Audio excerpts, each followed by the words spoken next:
Hi friends, welcome to our channel.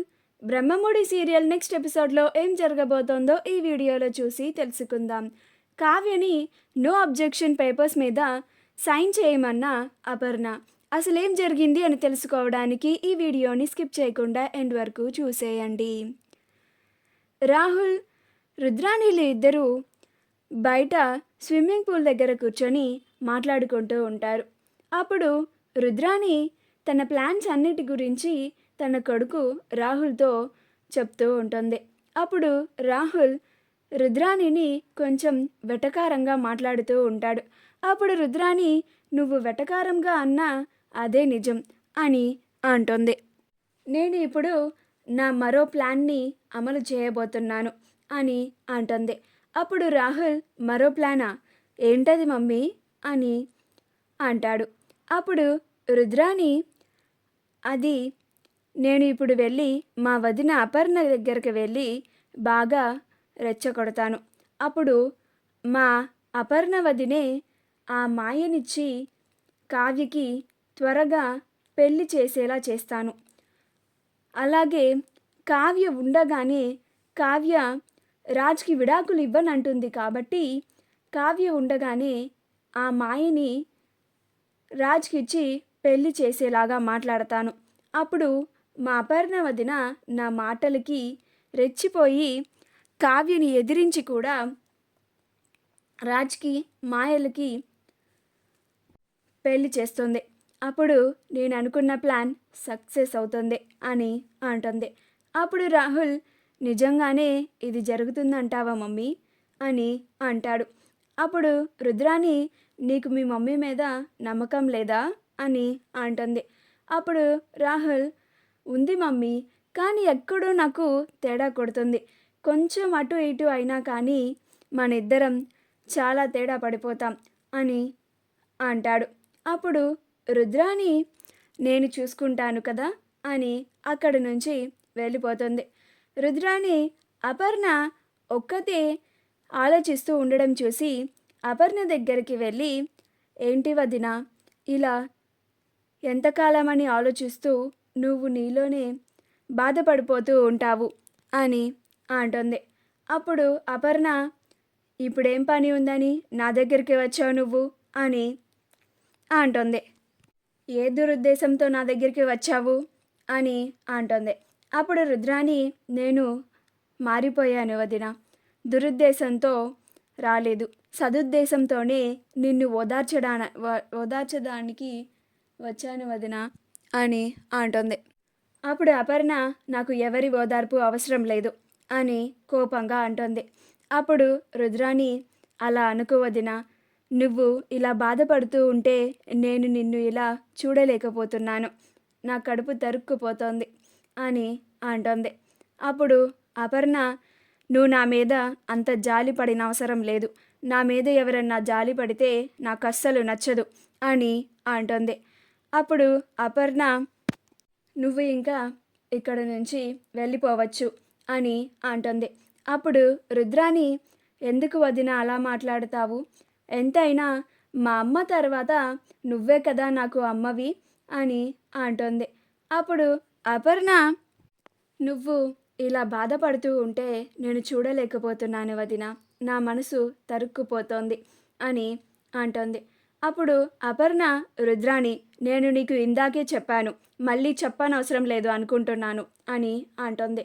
అప్పుడు రుద్రాణి, కోప్పడుకు వదిన, ఒకసారి నేను చెప్పేది విను అని అంటుంది. అప్పుడు అపర్ణ, చెప్పు వింటాను అని అంటుంది.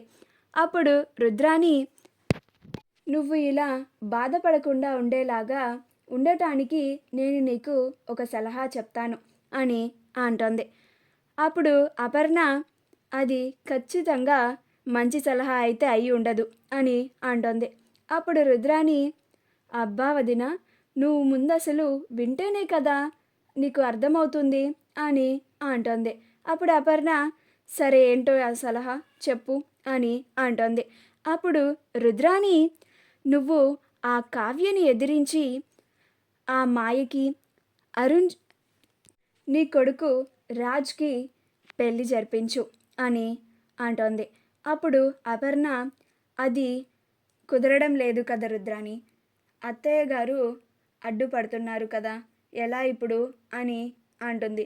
పైగా కావ్య అంగీకారంతోనే మనం ఆ పెళ్లి జరిపించాలి, లేకపోతే అది చట్టరీత్యా నేరం అని అంటుంది. అప్పుడు రుద్రాని, అందుకే మనము నో అబ్జెక్షన్ పేపర్స్ మీద కావ్య సంతకం చేస్తే మనకి ఎలాంటి ప్రాబ్లం ఉండదు వదినా అని అంటుంది. అప్పుడు అపర్ణ, రుద్రాని చెప్పింది కూడా బాగానే ఉంది కదా అని ఆలోచిస్తూ ఉంటుంది. అప్పుడు రుద్రాని, ఇప్పుడు చెప్పు వదిన, నేను చెప్పింది మంచి సలహా కాదా అని అంటుంది. అప్పుడు అపర్ణ, మంచి సలహానే, మాకు చాలా బాగా ఉపయోగపడుతుంది. నువ్వింత మంచిగా ఆలోచించడం ఎప్పటి నుంచి మొదలుపెట్టావు రుద్రాని అని అంటుంది. అప్పుడు రుద్రాని, నేను మంచిగానే ఆలోచిస్తాను వదిన, కాకపోతే మీరే నా ఉద్దేశాన్ని అర్థం చేసుకోరు అని అంటుంది అని చెప్పి అక్కడి నుంచి వెళ్ళిపోతుంది. అప్పుడు అపర్ణ కావ్య చేత నో అబ్జెక్షన్ పేపర్స్ మీద సంతకం ఎప్పుడు చేపించాలా అని ఆలోచిస్తూ ఉంటుంది. రుద్రాని పక్కకి రాగానే, పిచ్చి వదిన, అన్నీ నేను అనుకున్నట్లుగానే జరుగుతున్నాయి, ఇక నా ప్లాన్ సక్సెస్ అని అనుకొని అక్కడి నుంచి వెళ్ళిపోతుంది. అపర్ణ లాయర్కి కాల్ చేసి నో అబ్జెక్షన్ డాక్యుమెంట్స్ని రెడీ చేయమని చెప్తుంది. మరుసటి రోజు ఇందిరాదేవి సీతారామయ్యలు గుడికి వెళ్తారు. ఇదే మంచి సమయం అని ఆ పేపర్స్ని హాల్లో పెట్టి అందరినీ పిలుస్తుంది. అప్పుడు అందరూ ఆశ్చర్యంగా చూస్తూ ఉంటారు. మళ్ళీ ఇవాళ వేరే డాక్యుమెంట్స్ని తెప్పించింది, ఇవేం పేపర్స్, మళ్ళీ ఇవాళ ఏం గొడవ జరగబోతోంది అని అనుకుంటూ ఉంటారు. అప్పుడు సుభాష్, ఏంటపర్ణ, మళ్ళీ ఇవాళ ఏం పేపర్స్ని తెప్పించావు? నిన్న మా నాన్నగారు చెప్పింది ఇంకా నీకు సరిగ్గా చెవిన పడలేదా? నిన్నే కదా కొన్నాళ్ళ వరకు ఈ ఊసే ఎత్తద్దన్నారు, మళ్ళీ మరుసటి రోజే వేరే డాక్యుమెంట్స్ని తీసుకొని వచ్చావు అని అంటాడు. అప్పుడు అపర్ణ, ఇవి నో అబ్జెక్షన్ పేపర్స్ అండి అని అంటోంది. అప్పుడు అందరూ ఆశ్చర్యపోతారు. అప్పుడు అపర్ణ కావ్యని, కావ్య, నీ అభిప్రాయం, నువ్వు నీ జీవితాంతం నీ భర్తతోనే ఉండాలి అంతే కదా అని అంటోంది. అప్పుడు కావ్య, అవునండి, నాకు రోజుకు అభిప్రాయం మాత్రం ఉండదు, నేను నా భర్తతోనే జీవితాంతం ఉండాలి అని అనుకుంటున్నాను అని అంటోంది. అప్పుడు అపర్ణ, అయితే నువ్వు ఈ నో అబ్జెక్షన్ పేపర్స్ మీద సైన్ చేయాలి అని అంటోంది. అప్పుడు కావ్య ఆశ్చర్యపోతుంది. మా వీడియో కనుక మీకు నచ్చినట్లయితే లైక్ చేయండి, షేర్ చేయండి, మా ఛానల్ని సబ్స్క్రైబ్ చేసుకోండి, పక్కనే ఉన్న బెల్ ఐకాన్ని క్లిక్ చేయడం మాత్రం మర్చిపోకండి.